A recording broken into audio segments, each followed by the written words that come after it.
మనిషికి పిడికడంత పెట్టు. పిడిగా పిడిగా కాదు మంచిగా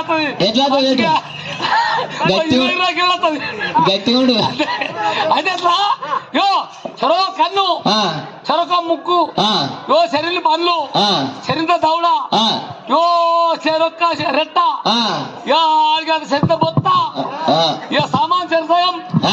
కాళ్ళు చెరోది చేస్తున్నాయ్యా ఉన్న వాళ్ళకి వంచినాక నువ్వే మూసుకుంటావురా అట్లా కాదు మరి ఈ రపరపవద్దు రసకారవద్దురా మంటదాన్నే మల్లయ్య దానోడే భయ్యన్న దాన